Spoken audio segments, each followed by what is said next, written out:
Hello everyone. Today we are going to start our class 11th chapter first, that is sets. ठीक है, set. What is set? मान लो हम कोई collection कर रहे हैं किन्हीं ऑब्जेक्ट्स की, कोई भी ऑब्जेक्ट्स या थिंग या किसी से भी रिलेटेड कोई कलेक्शन कर रहे हैं. ठीक है, जैसे कि हमने लिया natural number less than 5 natural number लिए, तो वो क्या होंगे 1 2 3 4 यही होंगे. या फिर मान लें हम मल्टीपल्स ऑफ 2 लिए लेस देन 10, तो क्या होंगे 2 4 6 8. कोई भी किसी से भी जाके पूछें या किसी से भी हम पूछें कि इस कलेक्शन में कोई और नंबर आ सकता है, नहीं. कोई और नंबर है जैसा 4 या 6 जो यहां से निकाला जा सकता है, नहीं. जो ये फिक्स कलेक्शन है यही रहेगी. Multiples of 2 which are less than 10 और मल्टीपल्स ऑफ 2 क्या होंगे, यही होंगे, इससे अलग कुछ नहीं होगा. और नेचुरल नंबर्स लेस देन 5 यही होंगे, इनके अलावा कुछ नहीं होंगे. ठीक है, जैसे हमने लिया रिवर्स ऑफ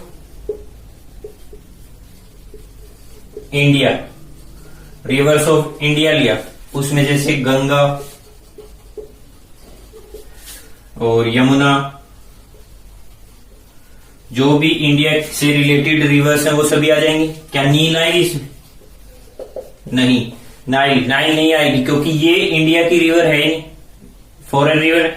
तो हमने डिफाइन कर दिया कि जो ये रिवर्स हैं वो इंडिया की होंगी. वेल अच्छे से डिफाइन कर दिया. जो भी इसको देखेगा, जिसको इसमें कलेक्ट कर रहे हैं, उनको उनकी प्रॉपर्टीज हमने अच्छे से डिफाइन कर दी. अगर किसी से भी जाके पूछे कोई भी प्रॉपर्टी, हमको क्लियरली पता है नेचुरल नंबर लेने हैं लेस देन 5. इसमें 6 नहीं आएगा, 7 नहीं आएगा. अगर मान लो हम ये लें best student in class 11th में अगर हम बेस्ट स्टूडेंट लें तो हर किसी के लिए कोई ना कोई अलग होगा. या फिर जैसे हमारे लिए कोई और है, रोल नंबर 2 है मान लो, किसी और टीचर के लिए रोल नंबर 6 है, किसी के लिए कोई और है. तो इसमें कोई फिक्स नहीं है कि कौन सा स्टूडेंट आएगा क्लास 11 से जो बेस्ट है.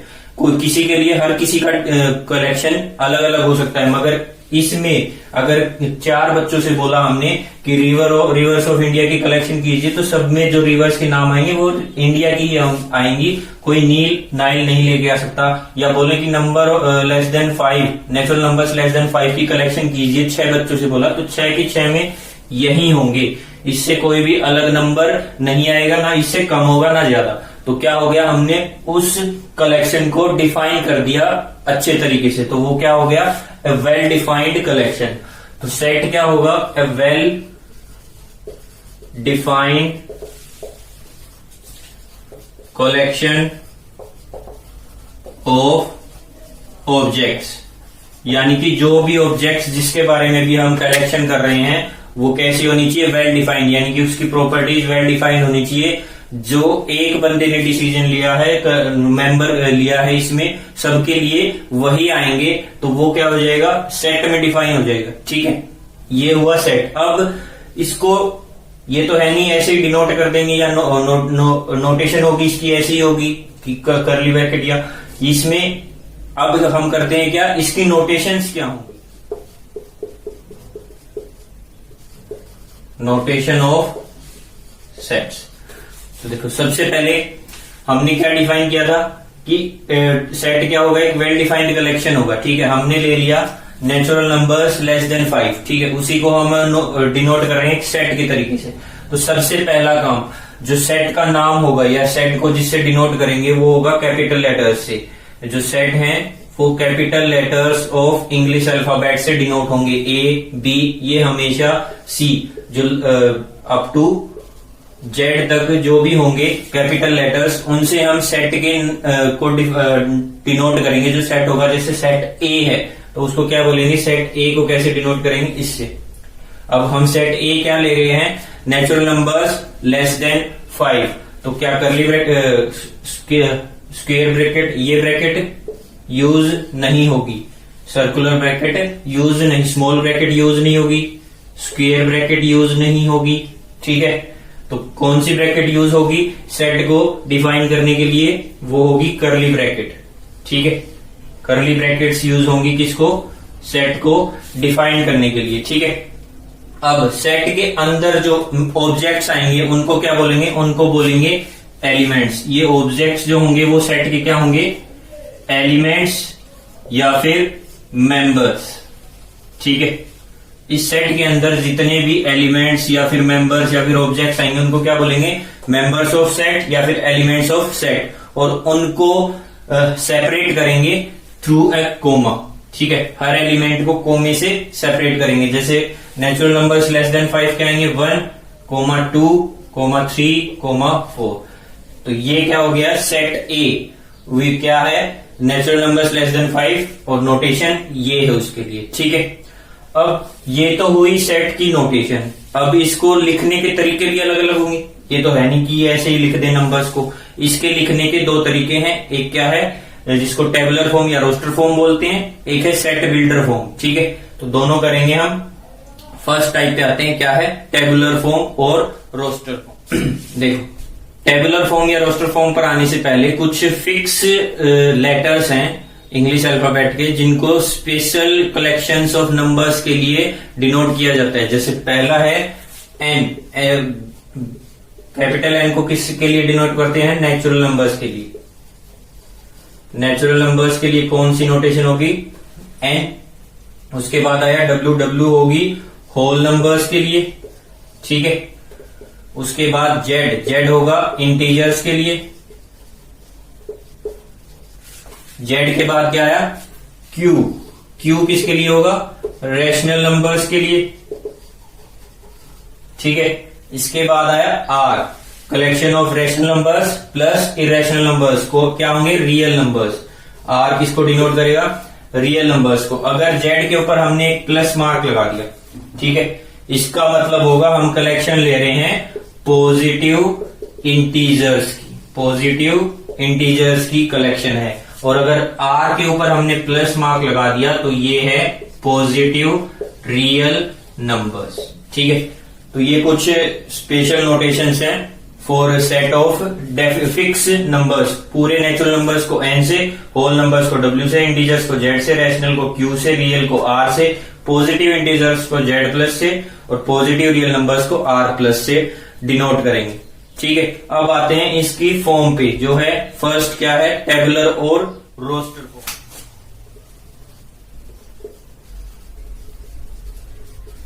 टेबुलर और रोस्टर फॉर्म।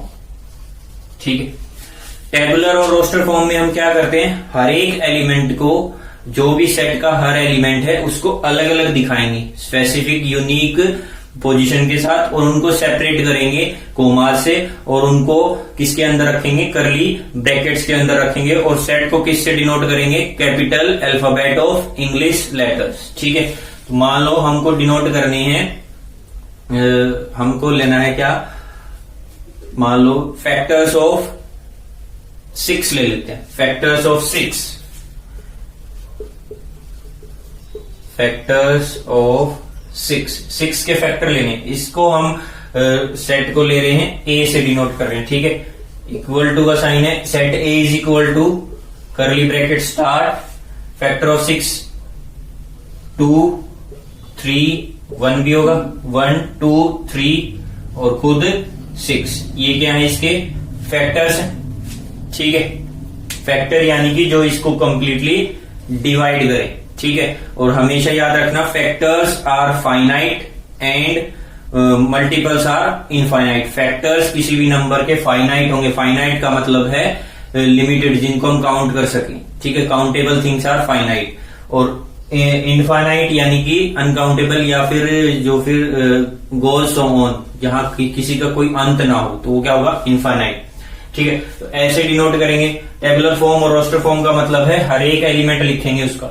ठीक है, और उन एलिमेंट्स को किससे सेपरेट करेंगे? कोमा से सेपरेट करेंगे और करली ब्रैकेट के अंदर रखेंगे।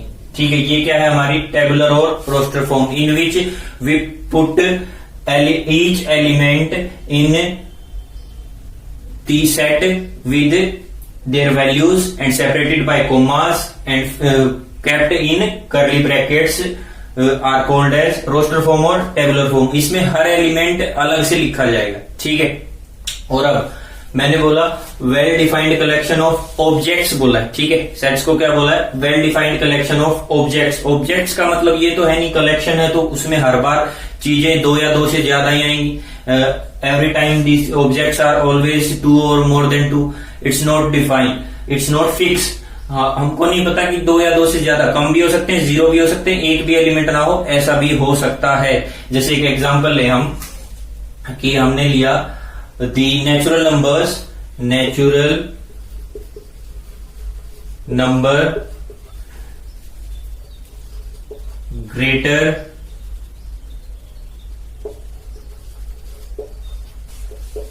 Then 2 and less than 3। कोई नंबर है ऐसा? कोई ऐसा नेचुरल नंबर जो ग्रेटर देन 2 हो और लेस देन 3 हो, 2 से ग्रेटर और 3 से लेस, ऐसा कोई नेचुरल नंबर है ही नहीं। नेचुरल नंबर्स क्या है? प्राकृतिक संख्याएं 1 2 3 4 अप टू सो ऑन। तो इसको किससे? खाली ब्रैकेट रख दो, ठीक है। इसको मान लो बी से डिनोट कर रहे हैं हम। B set is natural numbers greater than 2 and less than 3, ये आ जाएगा, ठीक है। इसका मतलब ये जरूरी नहीं है कि कलेक्शन में जो ऑब्जेक्ट्स होंगे वो ज्यादा ही होंगे, 0 भी हो सकते हैं, 1 भी, 2 भी, 3 भी, कितने भी हो सकते हैं, ठीक है। तो ये थी हमारी टेबुलर और रोस्टर फॉर्म। अब नेक्स्ट सेकंड पे चलते हैं हम, सेट बिल्डर फॉर्म और rule method. Set builder form और रूल मेथड सेट को डिनोट करने की। सेकंड है सेट बिल्डर और रूल मेथड, ठीक है। सेट बिल्डर और rule method. In this form we define some properties or some specific properties of objects of that set। उस सेट की स्पेसिफिक एलिमेंट्स की सिर्फ प्रॉपर्टी बता देंगे कि इस इनके अंदर जो जो एलिमेंट आएंगे उनकी ये प्रॉपर्टी होनी चाहिए। वो एलिमेंट क्या होंगे वो हम अपने आप देख लेंगे, यानी कि उस सेट के अंदर जो भी एलिमेंट आएंगे उनकी क्या स्पेशल प्रॉपर्टी, स्पेसिफिक प्रॉपर्टी क्या होंगी, वो प्रॉपर्टीज अगर हम एक सेट के अंदर लिख दें, एक सेट की फॉर्म में लिख दें, तो वो कौन सी फॉर्म होगी? Set builder form. यानी कि इसके अंदर उसकी स्पेसिफिक प्रॉपर्टीज और एक वेरिएबल लेके उसकी स्पेसिफिक प्रॉपर्टीज ले लेंगे। जैसे मान लो हम ले रहे हैं सेट ऑफ, वही लेंगे, ठीक है, चेंज कर देते हैं, मल्टीपल ऑफ 4 लेते हैं, up to less than 12, multiple of 4 less than 13 लेते हैं, ठीक है, लेस देन 13। तो इसको डिनोट करते किससे? ए से, ठीक है।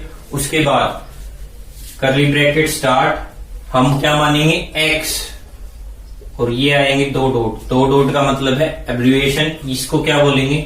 एक्स सच दैट, ठीक है। X such that x is a multiple of 4 and less than 13, और curly bracket close. X such that x is a multiple of 4 और x is multiple of 4 and less than 13। बस हमने बता दिया इसकी properties. अब कोई भी होगा, फर्स्ट मल्टीपल क्या होगा? 4, फिर 8, फिर 12, ऊपर जा सकते हैं, 16 नहीं होगा क्योंकि लेस देन 13 लेते हैं। हमने इसकी प्रॉपर्टी बता दी और कौन कौन से एलिमेंट आ सकते हैं वो हम खुद देख लेंगे। याद रखना ये क्या सिंबल है? सच दैट के लिए। ये सिंबल किसके लिए? सच दैट, ठीक है। हर सिंबल का साथ में इस्तेमाल बताते जाएंगे। अब देखो हमने इसकी फर्स्ट फॉर्म बनाई जो कि क्या है? Tabular form. तो क्या आएगा? a equal to such that 4, 8 and 12, ये आ गई। अब ये एलिमेंट इसके अंदर है, इस सेट के अंदर है ना। अगर 8 है, 8 इस सेट के अंदर है, उसको कैसे बोलेंगे? कि अगर किसी को बताना हो कि 8 इसके अंदर है, ये थोड़ी बोलेंगे 8 अंदर है, 1 नहीं। उसको डिनोट किससे करेंगे? 8 उल्टा ही बना देंगे। ई ऐसे बनता है ना, उसको थोड़ा तिरछा बना दो, एप्सिलॉन बोलते हैं इसको वैसे तो। ये क्या होता है? एप्सिलॉन, ठीक है। इसका मतलब होता है, इसको किससे बोलेंगे, बिलोंग्स टू यानी कि उससे संबंध रखता है। 8 belongs to A, 8 belongs to A, ऐसे दिखाएंगे अगर किसी भी एलिमेंट को मान लो ए एलिमेंट है, ठीक है, वो ए में लाई करता है, ए सेट में लाई करता है, तो उसको कैसे बोलेंगे, ए बिलोंग्स टू सेट ए, ठीक है, ए बिलोंग्स टू सेट ए। तो ये किसके लिए होता है, बिलोंग्स टू, या फिर इसको और भी बोल सकते हैं, A is element of A is member of set A, यानी कि 8 is element of set A, 8 is member of set A, इसको ऐसे ही बोल सकते हैं, ठीक है। तो ये साइन किसके लिए, सच दैट के लिए, और ये साइन किसके लिए है, बिलोंग्स टू या फिर मेंबर ऑफ या फिर elements of the set. Sign किसके लिए हुआ, ये हुआ बिलोंग्स टू के लिए। अब मान लो कोई एलिमेंट है जैसे 16 है, वो इसमें बिलोंग्स नहीं करा, तो उसको कैसे दिखाएंगे, 16 बिलोंग्स टू पे क्रॉस लगा देंगे, ए 16 डज नॉट बिलोंग्स टू ए, तो बिलोंग्स टू पे अगर क्रॉस का साइन लगा दे तो यहां क्या आ जाएगा, नॉट बिलोंग्स टू। अगर एप्सिलॉन पे क्रॉस का साइन है तो इसका मतलब है नॉट बिलोंग्स टू, ठीक है। अब एक बात और आई, क्या अगर इसमें ये रिपीटेशन, जैसे अगर सेट ए है तो क्या इसमें हम ये जो मेंबर्स हैं इनको पहले बाद में लिख सकते हैं, which member come first, it is not definite और फिक्स कि that always two 12 comes in last, 12 में भी कम इन फर्स्ट, ठीक है, 12 को पहले भी लिख सकते हैं, 4 लिख दें फिर 8 लिख दें, these are also multiples of 4 and less than 13। तो मेंबर्स को हम कैसे भी लिख सकते हैं, ठीक है। और अगर मान लो जैसे कि हमको दे रखा है, कोई एग्जाम्पल ले हम, से कोई लेटर है, यही लेते हैं कलेक्शन, ठीक है, set of alphabets of letters of word collection जो वर्ड है उसके लेटर्स की सेट बनाते हैं, उसको बनाया हमने सी से डिनोट किया, ठीक है, सेट बनाया। तो उसमें जो रिपीट हो रहे हैं, जैसे इसमें L 2 टाइम है कलेक्शन में, तो उसको सिर्फ एक ही बार लिखेंगे, ठीक है, जैसे C फिर O फिर L फिर E फिर C दोबारा है तो इसको हटा देंगे, एक बार ही लेंगे, ठीक है। अगर हम 2 बार भी लिखे तो कोई गलत नहीं है, मगर 2 बार लिखने वाले को काउंट एक ही बार किया जाएगा, 2 बार लिखे जाने वाले एलिमेंट को काउंट एक ही बार किया जाएगा। जैसे ये क्या है, set of letters of word collection का, ठीक है, उसमें C 2 बार का एक बार लिख दिया, यानी कि अगर कोई भी सेट में हम मेंबर्स ले रहे हैं तो उनको रिपीट नहीं करना है। एक मेंबर अगर 2 आ गया तो दोबारा 2 नहीं लिखना है, एक बार 2 आ चुका है तो हमको पता है उसमें 2 बिलोंग कर रहे हैं, बस यहीं पर रुक जाएंगे। तो ये हमारा टॉपिक हुआ। नेक्स्ट हम अब स्टार्ट करेंगे exercise. So if you like my videos, share and subscribe and like also. So thank you. Next हम अब एनसीईआरटी एक्सरसाइज स्टार्ट करेंगे 1.1। तो छोटी सी बस बेसिक था सेट का, जो आपको पता होना चाहिए। अब आगे और इसके टाइप्स, सेट किस तरह के होते हैं, क्या क्या प्रॉपर्टीज हैं, कुछ आगे करेंगे। So thank you for today and wait for my next video.